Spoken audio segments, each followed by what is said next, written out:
কি হলো? এত তর্কাতর্কি কিসের? রাগের বশে নীলকে কিছু একটা বলতে যাচ্ছিল, কিন্তু হঠাৎই এই কথাটা শুনে থমকে দাঁড়ালো আদ্রিতা। শুধু আদ্রিতা নয়, সেন পরিবারের সকলেই নিজের নিজের জায়গায় উঠে দাঁড়ালো। নবীন সেনও নিজের স্যুটটাকে একবার ভালো করে ঠিক করে নিয়ে হাসি হাসি মুখে ফিরে তাকালেন। সেন ম্যানসনের বহু পুরনো কাজের লোক হুইল চেয়ার ঠেলে এই পরিবারের সবচেয়ে বরিষ্ঠ সদস্যা শ্রীমতী কল্যাণী সেনকে পার্টিতে নিয়ে এলো। ইনি আদ্রিতার ঠাকুমা। তিনিই সবাইকে আমন্ত্রণ জানিয়েছিলেন। বয়স ৯০ হলেও এখনো বেশ শক্ত সমর্থ। আজও তার দাপটে পরিবারের সকলেই থরহরিকম্প। পারিবারিক ব্যবসাতেও বাকিদের মতো তিনিও যথেষ্ট মাথা খাটান। সেন পরিবারের বিপুল সম্পত্তির অধিকারিণী বলে পরিবারের সকলেই তাকে সমীহ করে চলে। অবশ্য কল্যাণী যে ভীষণ তর্জন গর্জন করেন তেমন নয়। তার মুখে সবসময়ই একটা হাসি লেগে রয়েছে, কিন্তু তার এই হাসি মুখের আড়ালে যে একটা কঠিন রূপ লুকিয়ে রয়েছে তা কারোরই অজানা নয়। কল্যাণী সেন আসার পরই নবীন হন্তদন্ত হয়ে এগিয়ে গেলেন মায়ের দিকে। নবীনকে দেখে কল্যাণীর মুখে হাসি ছড়িয়ে পড়ল, কিন্তু নীল ওনার পায়ে হাত দিয়ে প্রণাম করতে গেলেই কল্যাণীর সেই হাসিটা মুহূর্তে উধাও হয়ে গেল। বরং নীল আদ্রিতা এবং চিত্রাকে দেখে তার মুখে একটা প্রচ্ছন্ন বিরক্তির ছাপ দেখা দিল। আসলে শুধু নীল নয়, চিত্রা এবং আদ্রিতাকেও খুব একটা পছন্দ করেন না কল্যাণী সেন। বড় ছেলের মৃত্যুর পর থেকে বৌমা এবং নাতনির সঙ্গে কোনো যোগাযোগই নেই তার। শুধুমাত্র লোকনিন্দা এড়াতে এসব অনুষ্ঠানে মা মেয়ের ডাক পড়ে। আদ্রিতা কল্যাণীর বড় নাতনি। চিত্রা আদ্রিতা দুজনেই জানে এই পরিবারের কেউ ওদের পছন্দ করে না, কিন্তু তাও একটা সামাজিক কর্তব্যের খাতিরে প্রতিবার মুখ দেখাতে চলে আসে ওরা। ঠাকুর সকলের মঙ্গল করুক। তোমরা সবাই যে আজ আমার ডাকে এখানে এসেছ, এতে আমি ভীষণ খুশি। আমার তো ৩ কাল গিয়ে ১ কালে ঠেকেছে। আজ আছি, কাল নেই।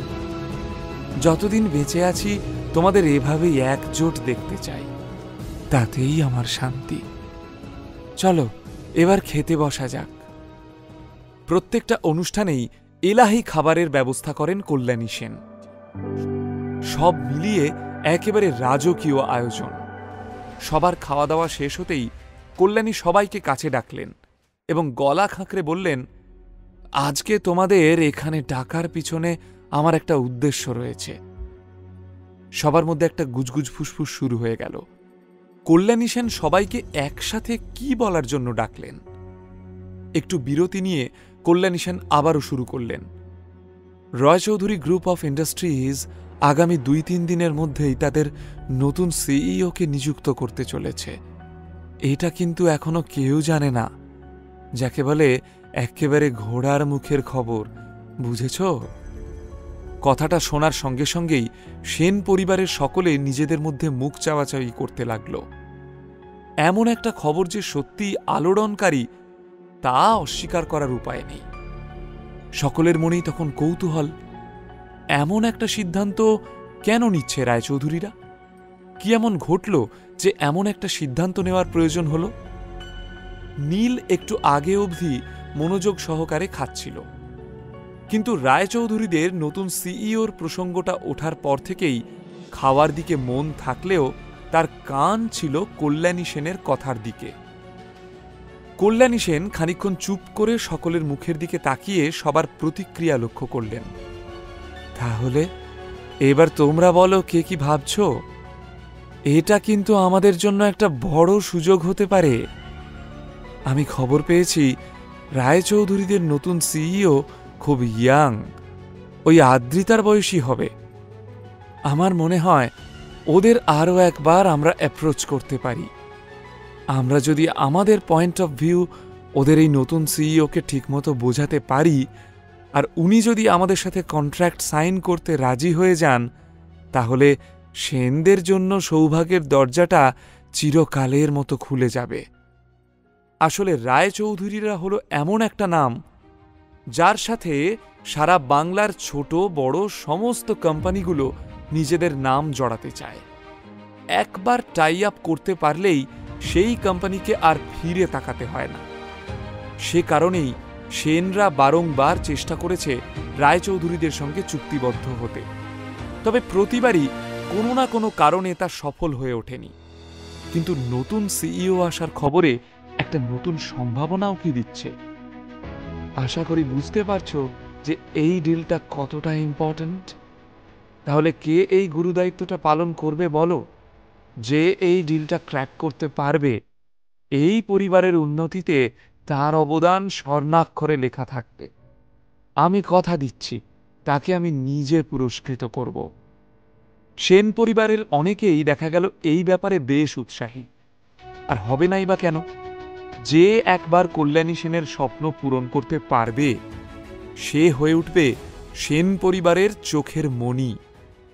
ঠাম্মার কাছে একটা সুযোগ চাইতে ইচ্ছে করছিল আদ্রিতারও, সেটা পুরস্কারের লোভে নয়, নিছক কাজটাকে ভালোবেসেই সে বলতে চাইছিল। তার বিশ্বাস রায়চৌধুরীদের সঙ্গে কন্ট্রাক্টটা সে ঠিক ক্র্যাক করতে পারবে। কিন্তু বলে ওঠা হলো না আদ্রিতার, কারণ সে খুব ভালো করেই জানে যে ঠাম্মা মন থেকে তাকে পছন্দ করেন না। সে জিজ্ঞেস করলেও ঠাম্মা তাকে সুযোগ দেবেন না, তাই বলে মুখ নষ্ট করতে চায় না আদ্রিতা। সবার উপর চোখ বুলিয়ে কল্যাণী সেন নিজের ছোট ছেলে নবীনের দিকে তাকালেন। আদরের ছেলে নবীন সব সময় মায়ের পাশে পাশে থাকে, আজও তার ব্যতিক্রম হল না।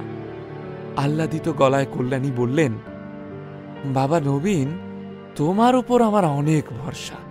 আমি ভেবে দেখলাম এই পরিবারে তোমার থেকে যোগ্য প্রার্থী আর কেউ নেই, তাই এই দায়িত্বটা আমি তোমাকেই দিতে চাই।